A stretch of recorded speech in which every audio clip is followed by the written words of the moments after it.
Shalom. Shalom. So again, this will be my second to the last sermon before we leave for the crusade.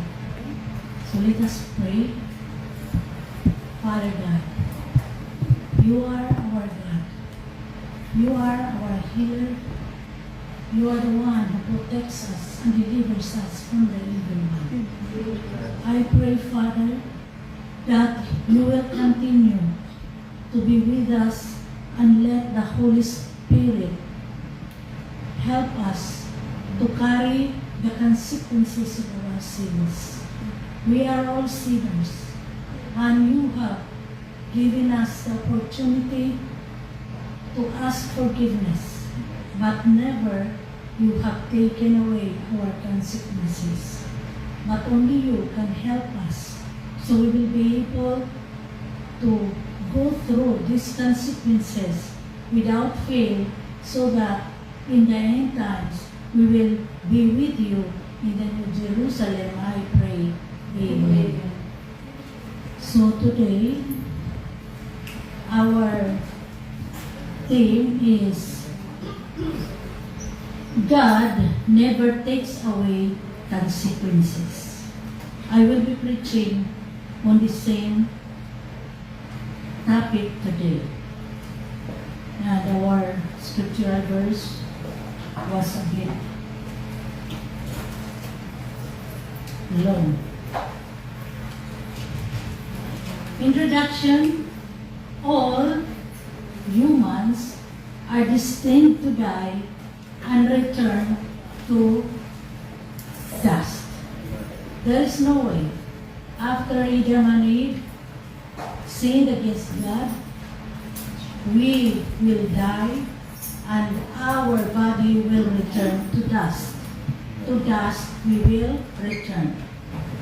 There is no such thing as reincarnation as Hindus and Buddhists believe.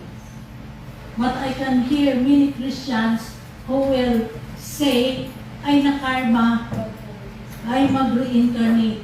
We should not follow these things because we will never reincarnate, we will never have the karma. They believe that after death, the soul of man and beast will be reborn into a different form until that soul achieves perfection and enter into nirvana or release from dukkha or suffering.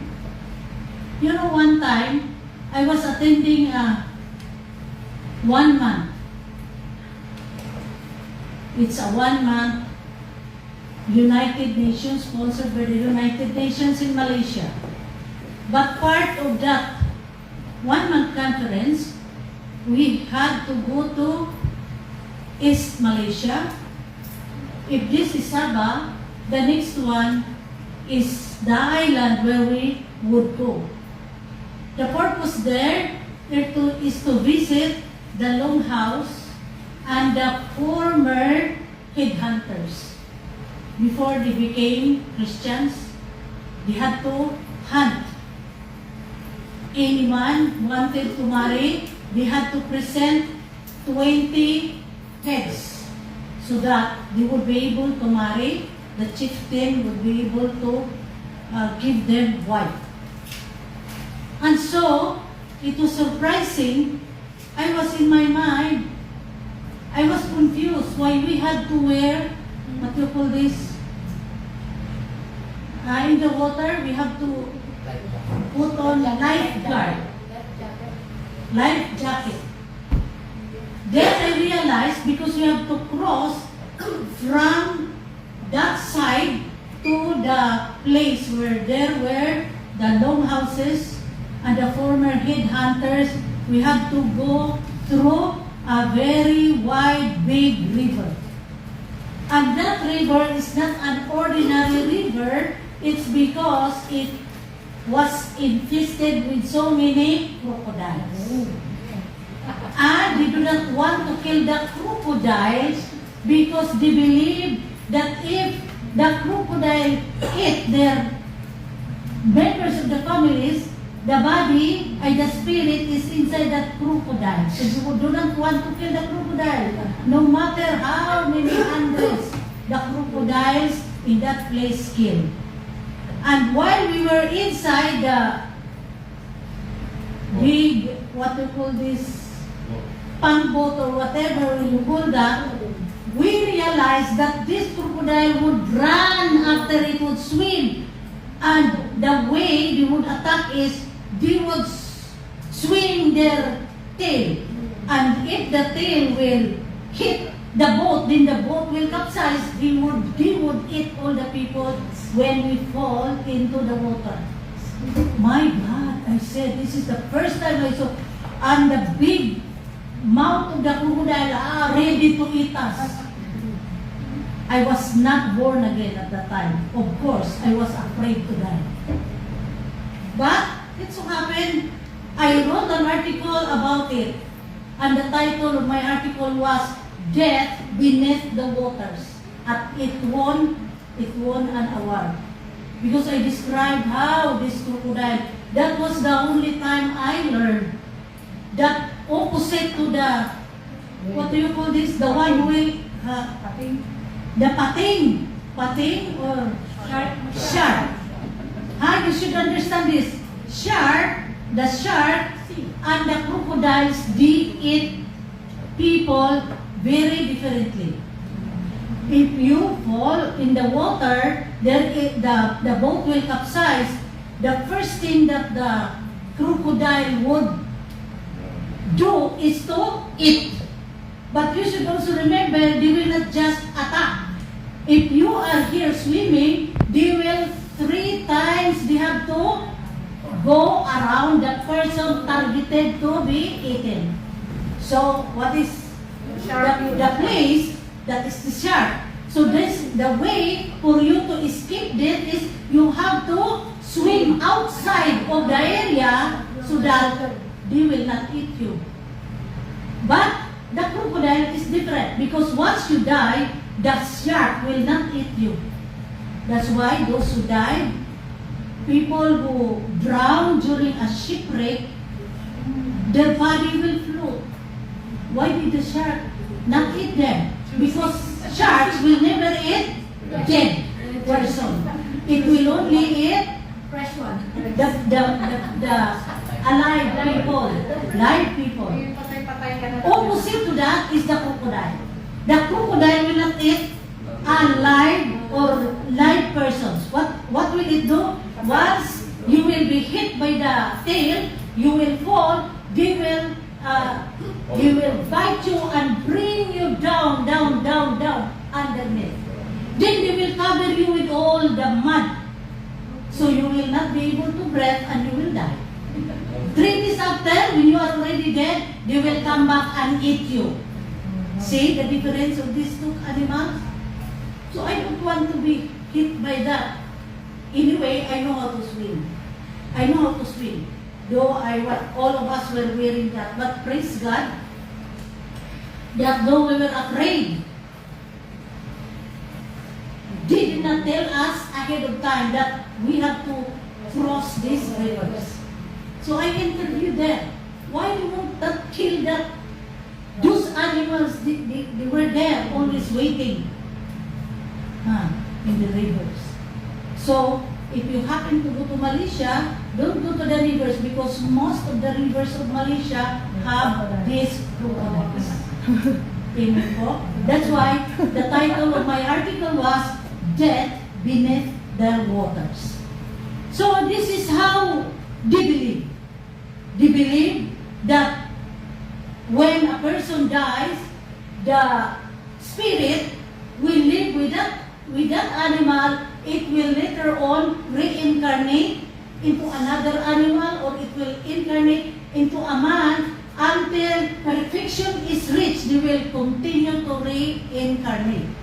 But we should not believe these things because our belief as Christian is we die once and then God will judge us. This belief of the Buddhists and Hindus started with Prince Siddhartha Gautama. who escaped from the palace. Before the queen became pregnant, there was someone who prophesied, and he said, Queen, you will become a mother. Few months from now, you will become pregnant, because they were waiting for the queen to give birth. But for a long time, the king and the queen have no children. So this was the prophecy. But do not allow your child to go out of the palace, because once the child goes out of the palace, he will not return. He will go for meditation. And this happened. The prince was already big. There was a big event. There was a procession. They go around, and the prince escaped. Because along the way, he was able to see that there were people, so difficult. They were sleeping on the road, on the dust. So he escaped and went there. And he was so sad that while he was enjoying all the things in the palace, there were people under the kingdom of his father who were not in good life. So he went to a Buddha tree, and beneath the tree he prayed for 49 days. Fasting prayer, he went there. And after the 49th day, he said, I now reach the divine wisdom. And he started to be saying things that he could not understand. He started to decide. He decided he would not go back to the palace according to the prophecy. He did not go back to the palace. He stayed with those people who needed help.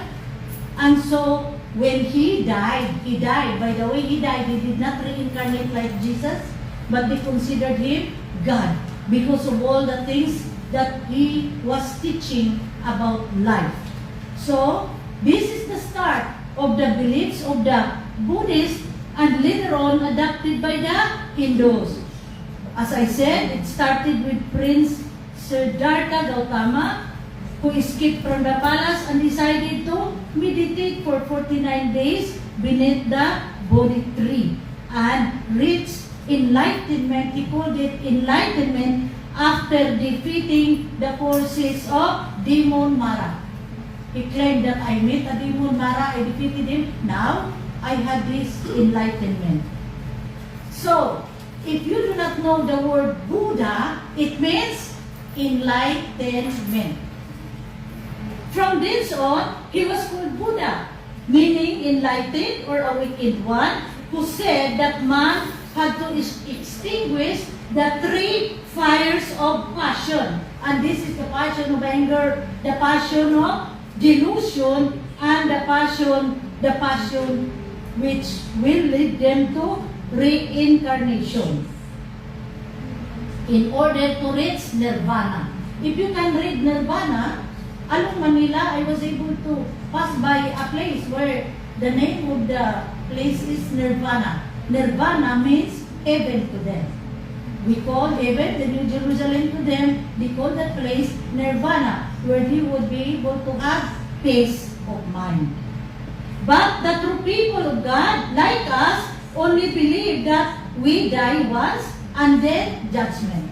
So do not talk about reincarnation or karma, because this is not biblical, this is not also Christian. There is neither rebirth or reincarnation nor karma that the religions of Buddhism and Hinduism believe. It's not in Christianity. Hebrews 9:27, and just as it is destined for people to die once, and after this comes judgment.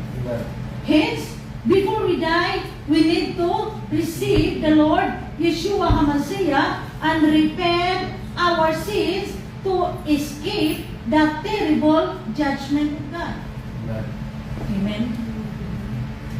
I remember group of pastors went to the apartment where I live in Quezon City.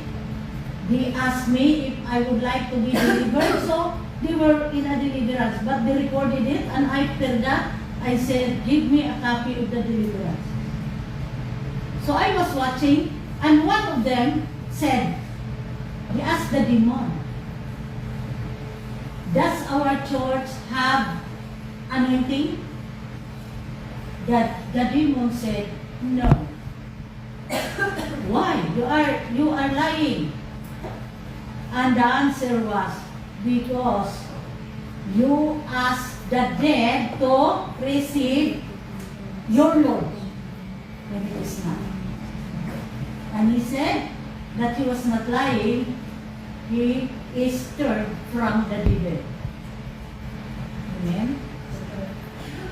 So I said, we really don't have to let them receive if they are dead. Inside, we just cast them out and throw them into the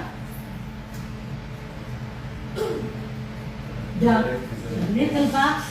No, I don't believe personally in casting them back to the pit of destruction or to the dry place. Because Satan is powerful. He can always take them from there and go back to you. You have to, I always command to let them be thrown into the lake, into the spiritual box and padlock it and wait for judgment there. Amen? So, verse 2, never die in sin. After sin swallowed Adam and Eve in the Garden of Eden, men have nowhere to go but to the lake of fire, the eternal punishment of God. But God created heaven for His Son, who loved and for His people who loved Yeshua HaMashiach. God does not want heaven without us. That's why there is a song. You do not want heaven without us. It's true. Without us, because God is created by God for His Son and for the people of God to be there, always worshiping and praising God. Amen? God does not want heaven without His children. So, He sent His Son to destroy the devil's work, redeem His name, and judge the evil one. To be redeemed by Yeshua HaMashiach, we must know the Son of God first. Repent all our sins and obey Him. Only three things you have to do. Receive the Lord, repent, and then obey. God called King David the man after God's heart. Why?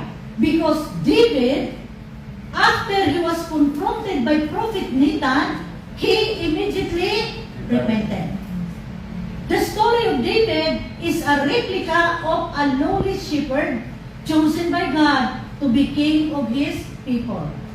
His weapon to defeat Goliath was his unwavering faith in our God, no other weapon. But the Palestinians relied only on Goliath's power and strength to win. Yet, this God-loving king fell into the temptation of the devil to the beauty of Bathsheba. When God sent Prophet Nathan to him, he immediately acknowledged his sin and repented. 2 Samuel 12 verses 13. Verse 13. You did it in secret, but I will do this thing in broad delight before all Israel. Amen. And verse 13, then David said to Nathan, I have sinned against the Lord. All are sinners. No one is not a sinner. All have sinned, but What God desires is for the sinners to humble before Him by acknowledging their sins and repenting from the heart. Pag ano yun, hindi mo inaamin, naghanap ka pa ng mga sinasabi mo pa yan, lalong magagalit si Lord. Aminin mo kaagad at humingi ka ng tawad. Amen po? Who else who did not? All have sinned. Both King Saul and King David sinned against God. Pero bakit? Ang sinabi ni Lord, only David is the man after his heart. To Saul, God removed him from his people and kingdom. Opposite ang ginawa niya. Nung nagkakasala si King Saul, tinanggal niya kagad sa kanyang kaharian. The difference is that King David immediately acknowledged his sin and even expressed a contrite sinner's prayer to be forgiven and to be restored to God's love in a song, Create in me a clean heart, O God. Kaya mayroong kanta na ganun. Create in me a clean heart, O God. That is the song of David because David is a composer. He is a musician. Pag pumunta ka doon sa building, doon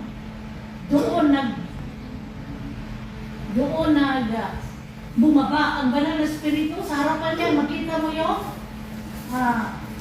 estatwa ni David na nagdala ng harpist siya. So, Psalm 51, 10-13, Create in me a clean heart, God, and renew a steadfast spirit within me. Verse 11, Do not cast me away from your presence, and do not take your Holy Spirit from me. Verse 12, Restore to me the joy of your salvation, and sustain me with a willing spirit. Yan po ang prayer niya. Automatically, nag-repent siya after acknowledging that he sinned against God. When Prophet Samuel, tingnan mo si Lord, mag-utos yan, propeta ang inuutusan.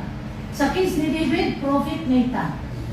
But, when Prophet Samuel was sent to God, by God, to King Saul, rebuking him for not obeying the command of God to kill all Amalekites and their beasts, he even justified bringing the blameless animals to Israel for offering. Sabi niya, but Prophet Samuel, dinala namin niya mga blameless animals as offering to God.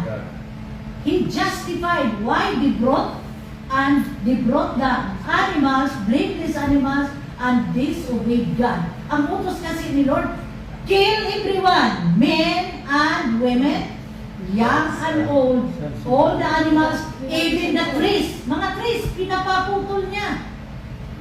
Ang ginawa nila, dinala nila si King Agag sa kampo nila, and most of all, they brought all blameless rams, sheep, whatever. Amen po? Unlike King David, he did not.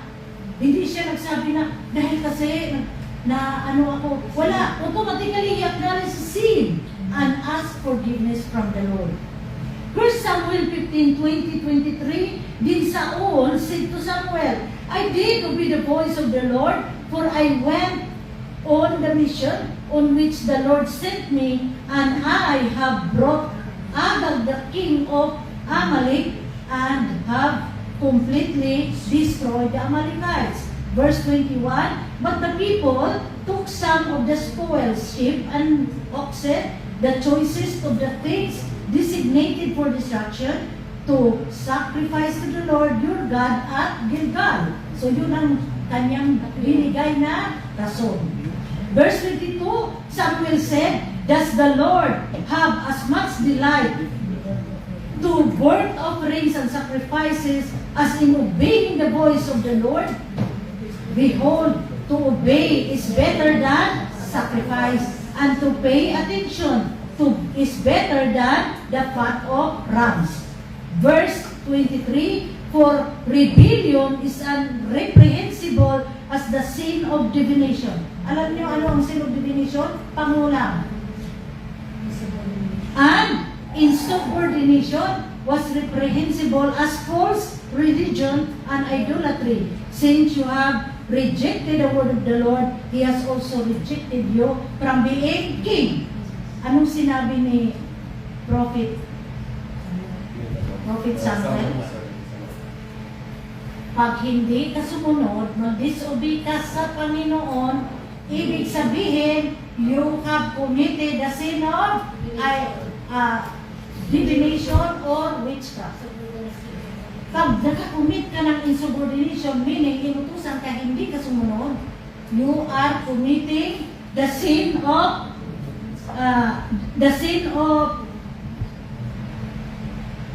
idolatry or false religion.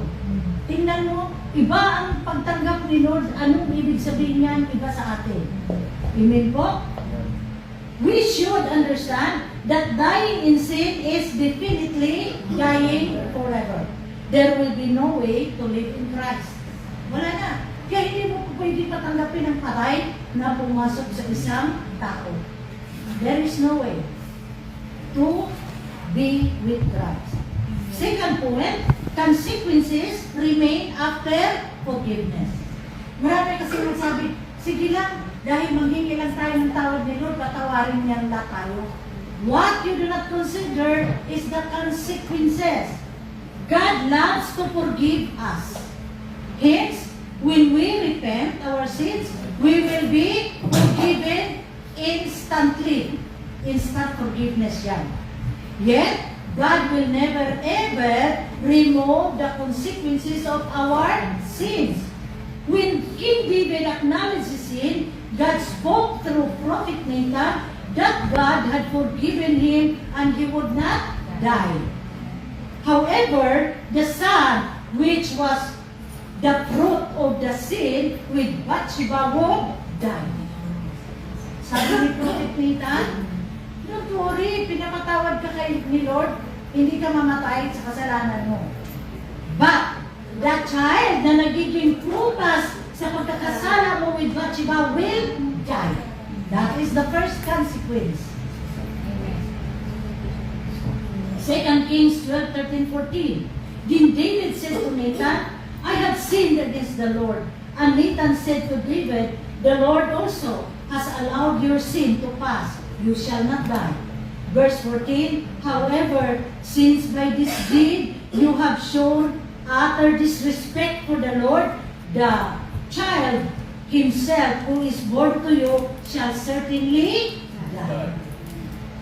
The word of God. King David's dual sins of idolatry, adultery, and murder carried the same consequences, which were even more terrible to behold, since this involved his own children.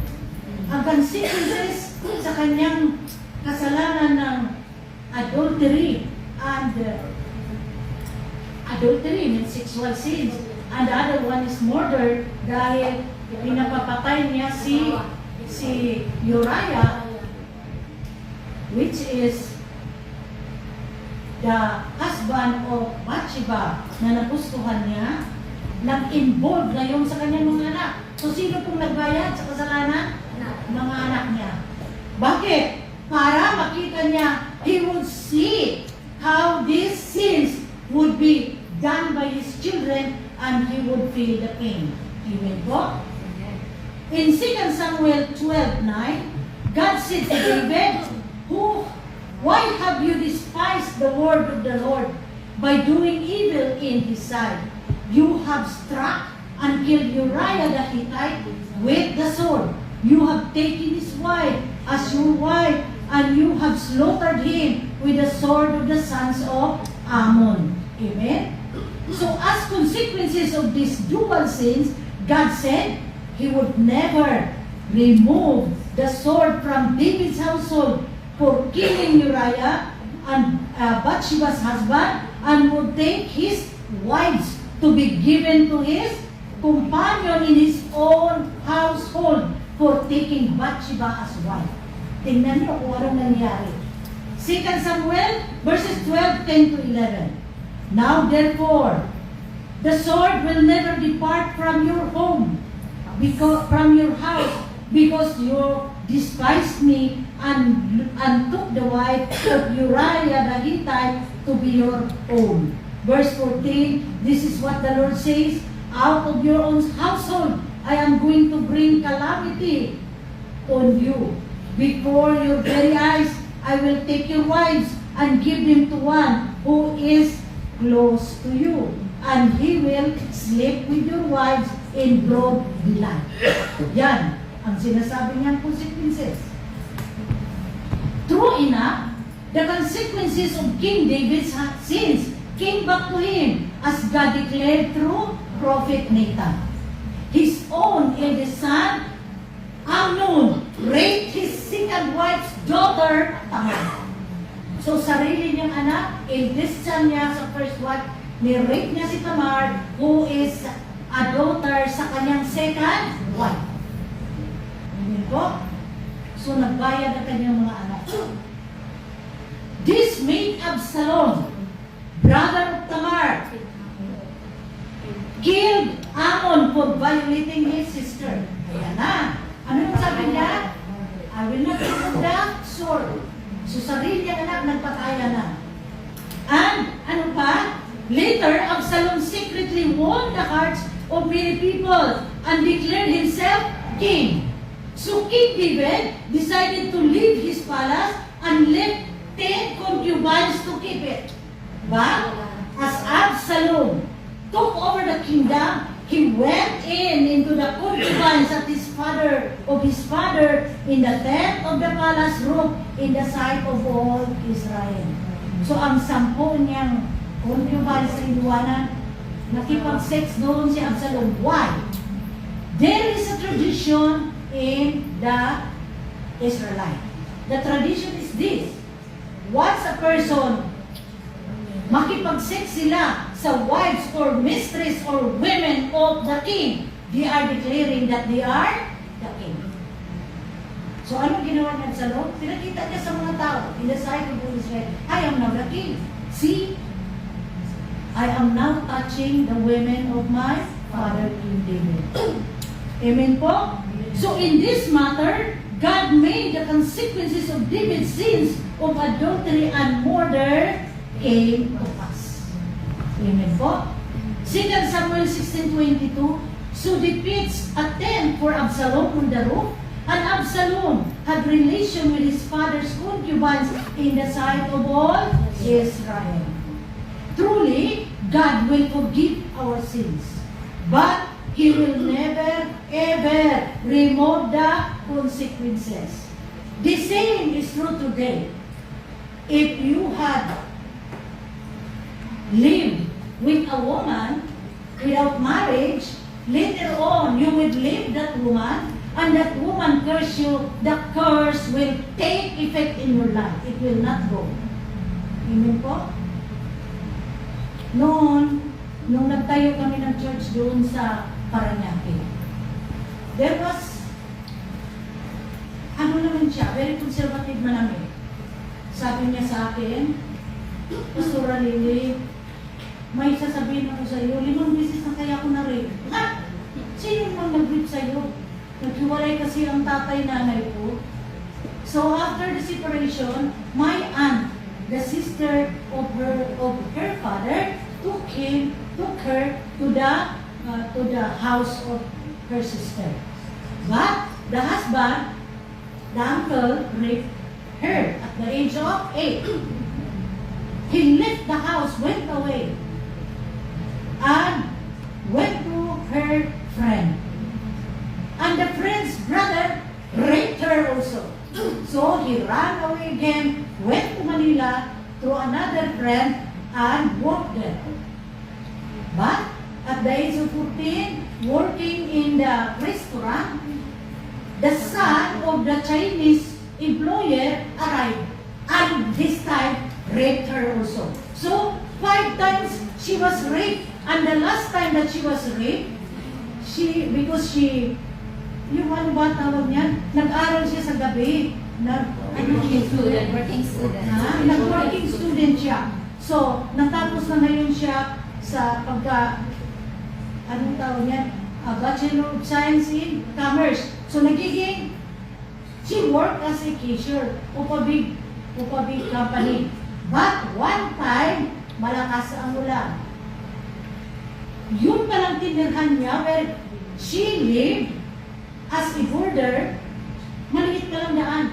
So, nagpunta siya doon, nakapayong siya, hindi niya nakita that there were 3 men there along the way, raped her also. At ito ang nakakadisgrasya, she became pregnant for the 5th time. Problema ngayon, may asawa na siya. Paano tanggapin? Maniwala kaya asawa niya na na-rape siya? So, ang ginawa niya, binigay niya she gave the baby after giving birth to a nun.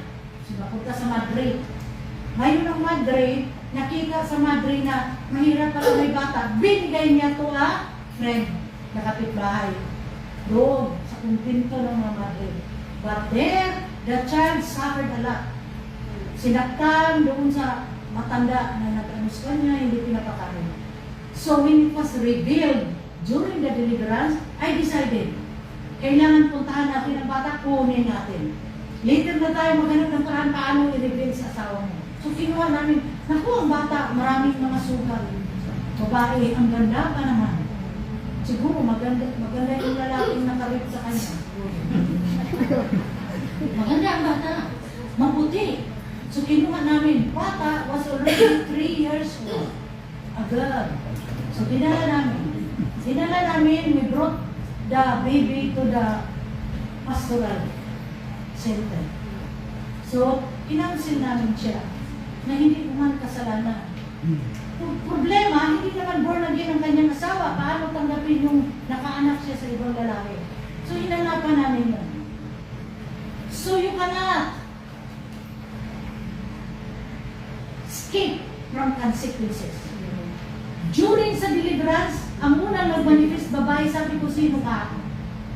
Ako yung pinabuntisan ng tatay ng babae nito.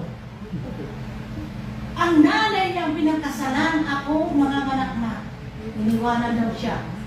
So nung manganak siya, hirap siyang manganak, alam niyang mamatay siya, the first thing that she remembered is to curse the father. Ano yung curse? Pag manganak ka ako ng babae ng anak mo, magdadaan ng maraming rape. Ayan ang nangyari sa kanya. See? I'm telling you, consequences are very difficult because they will be attacking us even years after years of the truth na nagkakasala dyan. Ang palaging sinasabi nila, ano yan? Tawag nito, yung lahi daw, yung kurso sa lahi, hindi. May mga ganun, katulad sa kanya. Kaya doon namin pinutol yun. Pinahingi namin ang tawad yun. Siya, ginising namin. So doon ko nakita na, meron palang ganun. Makipag-live-in ka, after sa live-in, iwasan mo ang babae, whether nabuntis o hindi. Pag sinabi niya na hindi ka na makapagtrabaho, hindi maayos ang buhay mo, it will really happen. Tapos magulat ka na lang, bakit ganyan? See? Very difficult. Never ever attempt to commit sins na mga ganun because when they curse us, the curse will be done by the devil against us. Amen po? Sabi kayo kay Bishop, nanghingi mo ng tawad. Nanghingi ka ng tawad. Pero if the guilt is still in your heart, you will be affected, my dear brothers and sisters. Consequences are even more difficult to handle than the real sins. Because when we sin and we repent, God will forgive us. Amen po?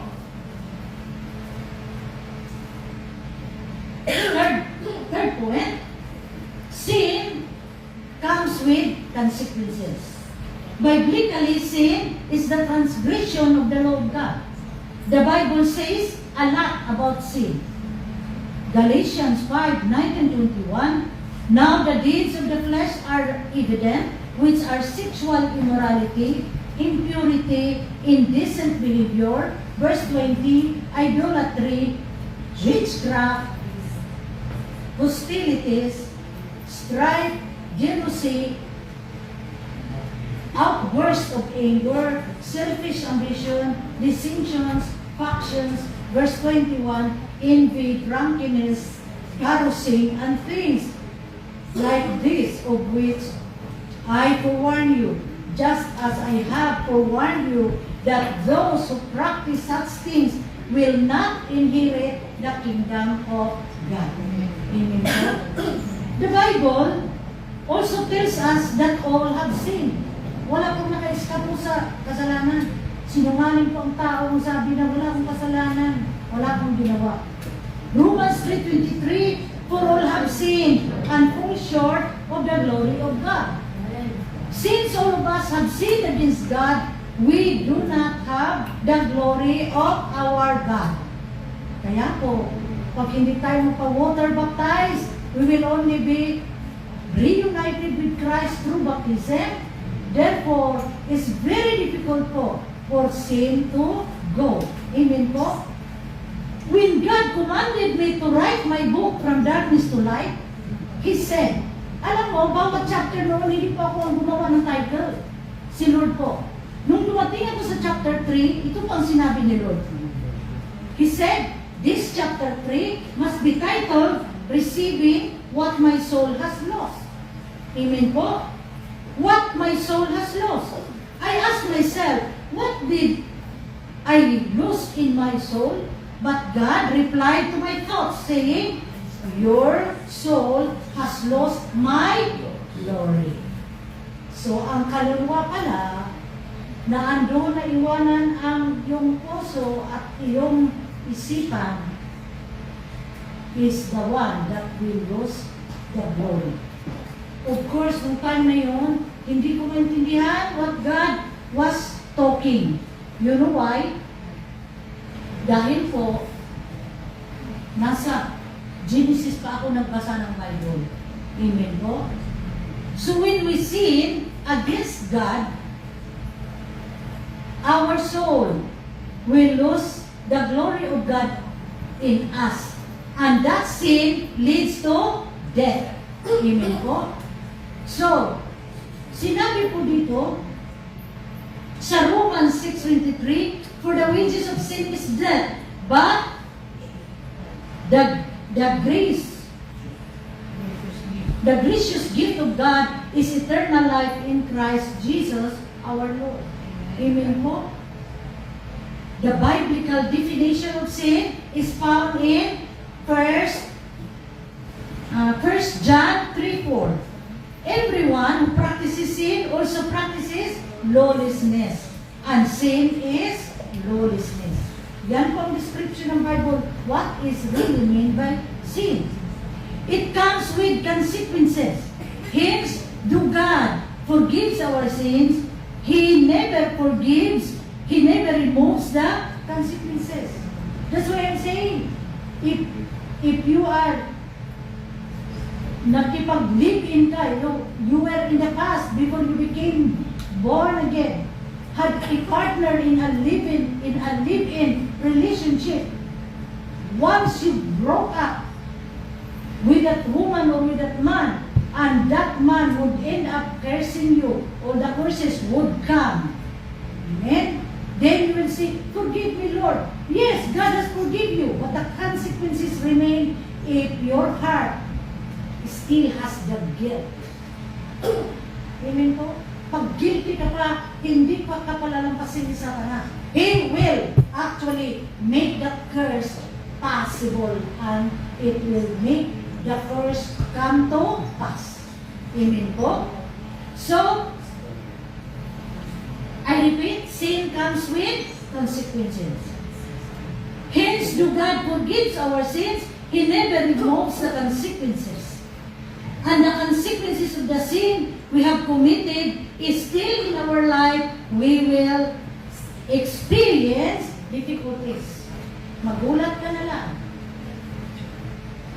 Mawalan ka ng trabaho, mawalan ka ng pamilya, magkagulo. Because the curse is working in your life. Did we talk about karma? Yan nga ang sinasabi. Pag may mangyari, anong sabihin natin? Ay, nakarma siya. Hindi ka naman Buddhist. Hindi ka naman Hindus.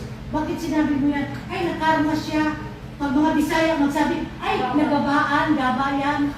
Pag Tagalog magsabi siya, ay, minalas. But all this, karma, malas, gaba, they are all the forms of consequences. Yan ang hindi mo na-realize. You are now being attacked by the consequences of the sins you have done against God or against other people. The Bible talks about Sodom and Gomorrah as sin cities destroyed by the angels of God.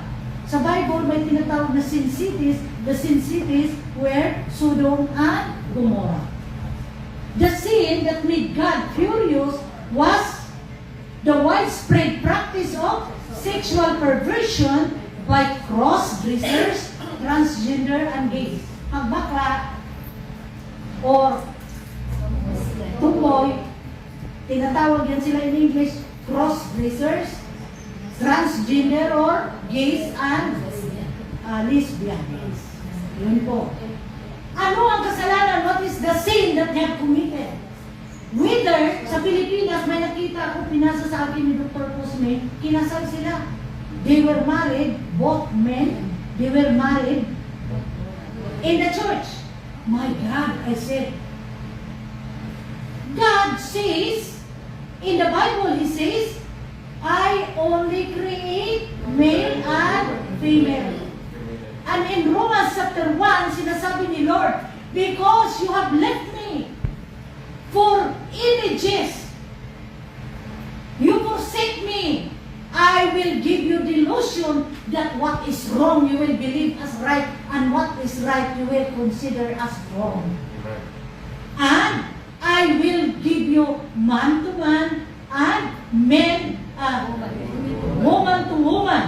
I will give you the spirit of delusion that you will live the usual relationship of man and woman. Yan ang nag-create ng bakla. Sinabi ng Panginoon, that is the consequences.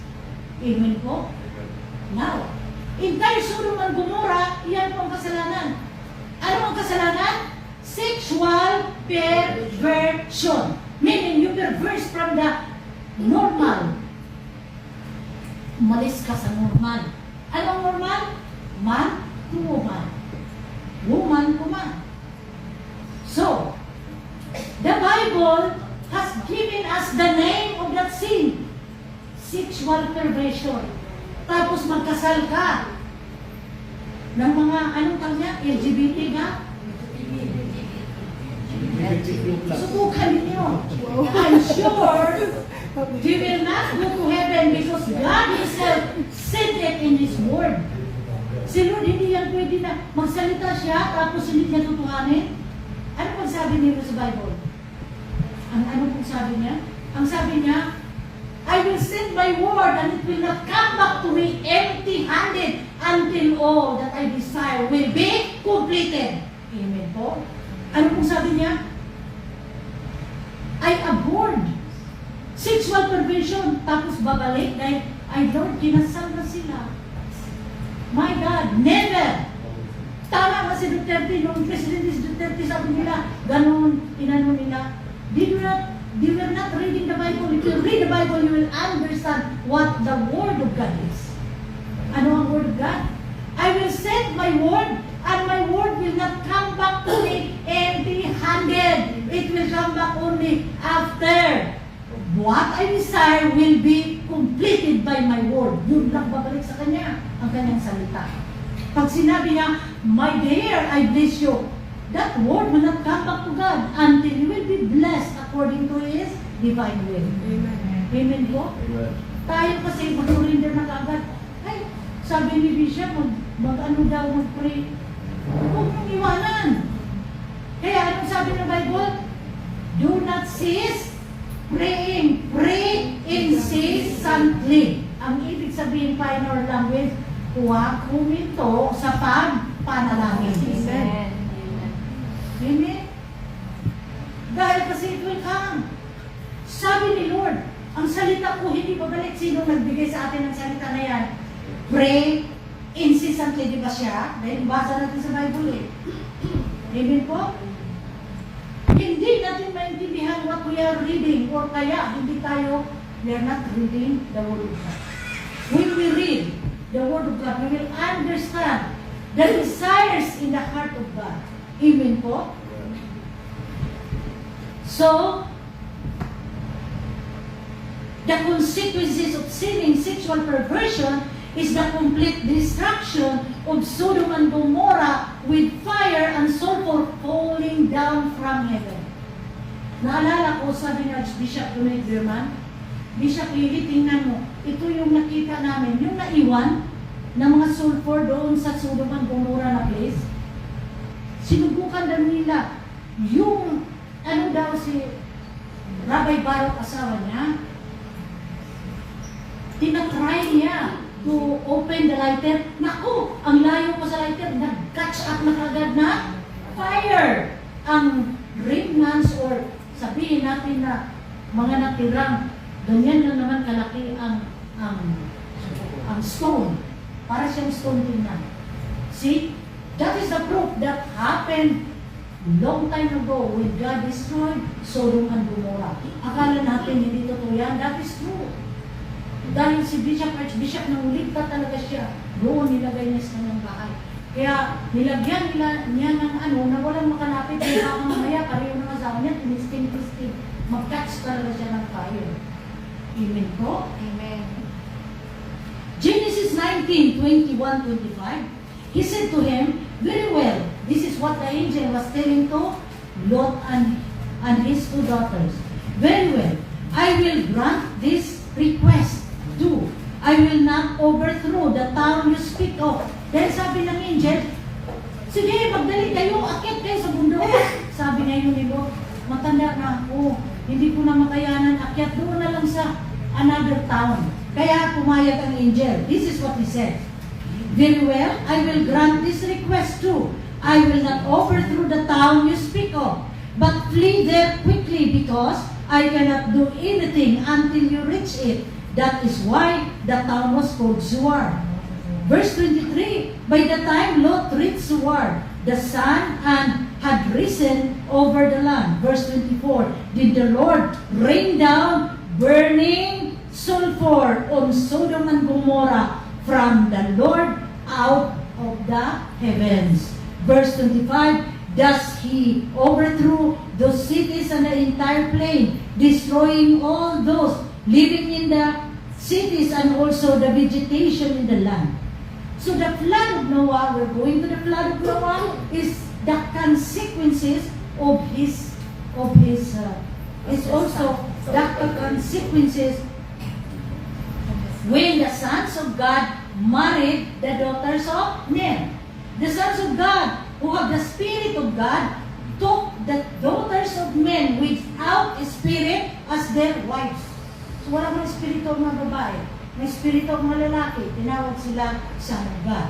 Their union gave birth to giants the Bible called Nephilim.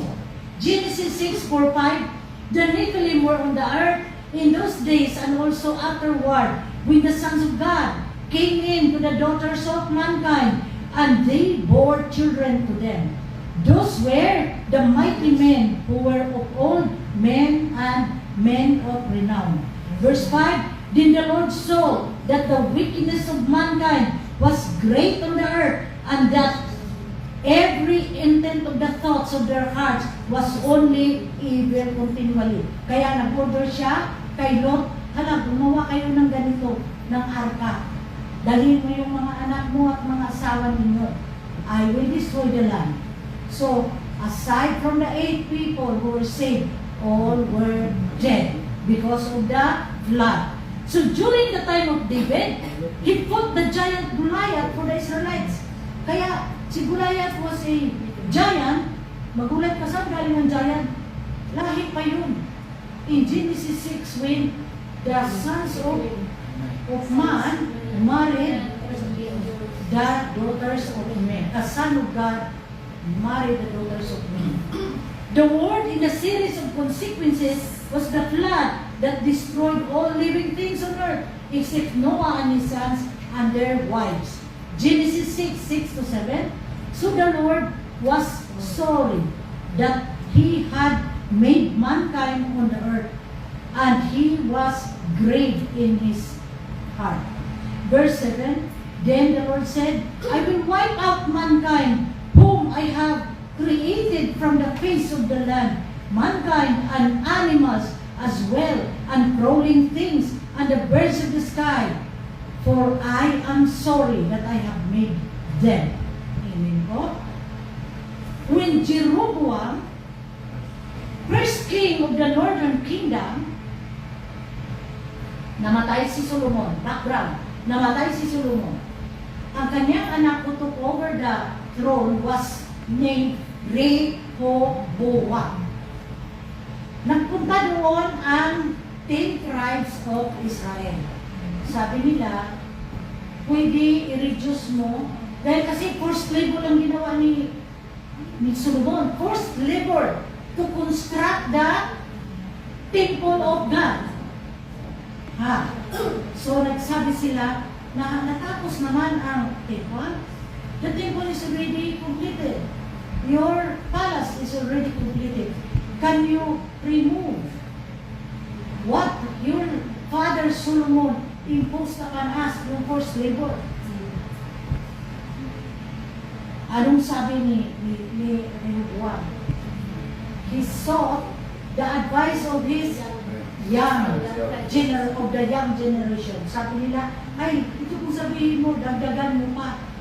So, when Jeroboam, first king of the northern kingdom, brought them to pagan worship, Baal, Astoret, Asherah, Molech, and others, God made them captives to the ruthless king of Assyria and defiled them with intermarriages. Nagalit si Lord. Kaya nahiwalay na sila. They became the northern kingdom. Judah, where the tribes of Benjamin and Judah were there, they were called the kingdom of Judah. But the kingdom of Israel under Jeroboam, Rehoboam, anak ni Solomon. Ang first king of the northern kingdom, Jeroboam. Jeroboam thought, if every year the Israelites would go back to Jerusalem to worship in the temple of Solomon, one day they might return to the kingdom of Judah. So I may as well make 2 golden calves. Nagpagawa siya. At yun ang ginawa niya, dito kayo, ito yung Diyos niyo. So what happened? He worship now false god, pagan. So God was so angry that in the end, they were made captive to Assyria. Ruthless ang king of Assyria. How ruthless? Ang mga kingdoms, once the king conquered a place, hindi niya i-remove ang mga tao. Sabihin niya, okay, you pay 1,000 gold every month, 2,000 gold and silver. Ang king of Assyria iba, they were being removed from Israel. They were transferred to Assyria and made them remarry with other people who were also captives from different kingdoms. That's how Israel, the 10 tribes of Israel, became defiled. Kaya nung mga anak niya bumalik na sa Israel, anong tawag ng mga Israelita? Under sa southern kingdom, Judah, kingdom of Judah, with Judah, the tribes of Judah and Benjamin left there. Anong tawag niya? Ay, we will not speak to them. We will not eat with them because they are now Samaritans. So that's why there is a story here that Jesus was sitting on a well. The disciples went to buy food. When they arrived, they were surprised because Yeshua HaMashiach was talking to a Samaritan woman. Dahil kasi bawal sa kanila yan. And Yeshua HaMashiach is a pure Hebrew. Amen po? Why? Dahil doon, after they were made captives to Assyria, and they were defiled by allowing them, forcing them to remarry with other tribes, then they were no longer pure Israelites. Amen po? When their brethren came back to Israel, they were not welcomed to Israel by the tribes of Judah and Benjamin in the southern kingdom, who called them Samaritans, no longer Israelites or Jewish people. Amen? The southern kingdom, after Manasseh became king, worshipped Baal and Ashtoreth. You also read in the Bible that Hezekiah was dying. So God sent Prophet Isaiah. Prophet Isaiah, you tell him to put his house in order. Ang ibig sabihin, magsabi na siya, aalis na ako, ito yung dapat gawin niyo dahil he does not have any child. Walang susunod, walang magiging next na king. Coming from his wife and from him. So, umiyak siya. Nung sinabi ni Prophet Isaiah, put your house in order because God will now take you away from this world. Umiyak siya. Sabi niya, Lord, I've been always obeying you. Extend my life. So, his life was extended 15 years. On the third year of his extension, di ba 15 years? On the third year, the wife became pregnant and gave birth to Manasseh. The reason why God wanted to take away King Hezekiah, because God is all-knowing. He knows that when the wife would give birth, this king would bring the kingdom of Judah to sin. Anong ginawa niya? He even offered his own son who would take the place in the throne. He offered, passed through the fire. So, wala na siyang anak na mag-ano sa kanya. He offered to fire. To offer to Baal. He worshiped Baal and Ashtoreth. Magtanong kayo, who is Ashtoreth, Bishop? Sabihin ko rin ito. Pag mag-twist of tabernacle tayo. Ashtoreth is no other than the mother of Baal was Nimrod. Nimrod made himself king and tell him na siya na ngayon ang God.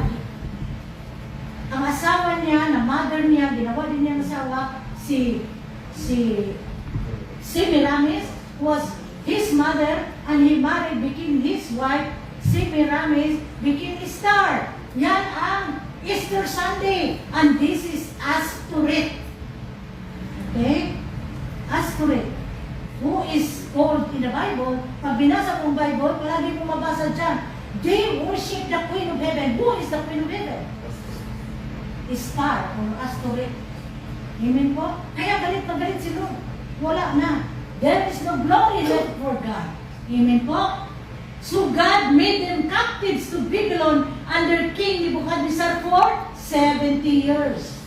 Only during the reign of King Darius of Persia, that priests and leaders of the captives were allowed to return to Jerusalem to rebuild the temple. We can see that God will not spare the sinners, though forgiven from the consequences of sin they have committed. Amen po? The more, malaki ang kasalanan mo, malaki ang consequences. Nakita mo, dual sin si David, mahirap. Nagkagulo ang kanyang mga anak, nagpatayan, nag-rape dito. magkakapatid lang naman. Amen po? That is the consequences. Now, we can see how God do not remove consequences. Always remember, before committing sin comes with consequences. There is no sin without consequences. Consequences will always be with sin. Kung baga, ano sila kambal? Pag magkakasala ka, ano po ang kambal? Consequences. If you ask for forgiveness, may kambal din yan. Kambal is blessing. Pag sinabi mo, na-forgive ko na, bless. Pag hindi ka makabless, it means hindi ko ka forgive ng tao na yan. Amen po. Na-touch naman ako kay Pastor Nora. Umalis na si Pastor Nora ng October 3. Nag-ano siya talaga, nag-contact siya sa akin. Sabi niya, Bishop, aalis na po po doon. But I want to ask forgiveness from you sa lahat na nagawa ko. Sa lahat ng umalis, siya lang ang gumawa na niya. Na-touch naman tuloy ako. Patawarin mo ako, Bishop, sa lahat na nagawa ko. Pero sabihin ko sa iyo lahat na itinuro mo, yun lang ang natira sa akin. Walang itinuturo doon sa church.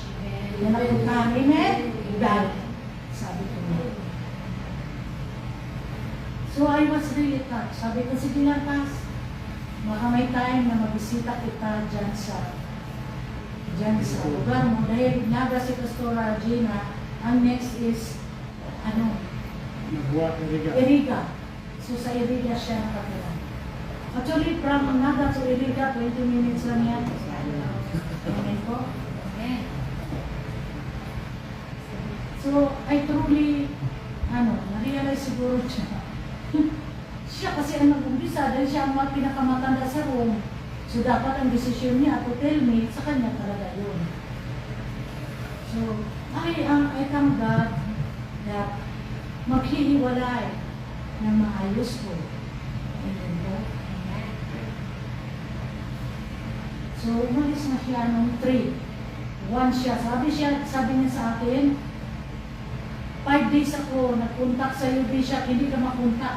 Sabi ko, Pas, ini-inactive ko ang Dubai. Kaya huwag kang tumawag sa akin, hindi yan makarating sa akin. What is in my mobile now? Dual SIM card kasi ako is the Philippine card. Dahil kasi anytime mag-contact sila sa akin, matanggap ko yung message. In-active ko ang Dubai card, ang nasa mobile ko ngayon, active is the Philippine card. SIM card. Kaya hindi niya ako makontak. So in the end, nag-decide siya na mag-contact sa akin doon sa Messenger. Sabi ko, sige Pas, kalimutan mo na yun. Kita ko na nga na mag-move forward ka. At least ikaw lang ang umalis na uling. Yun po. So today, we have to declare 3 times, Lord, forgive us and help us carry our consequences. Lord, forgive us and help us carry our consequences. Lord, forgive us and help us carry our consequences. Lord, forgive us and help us carry our consequences. Let us all pray.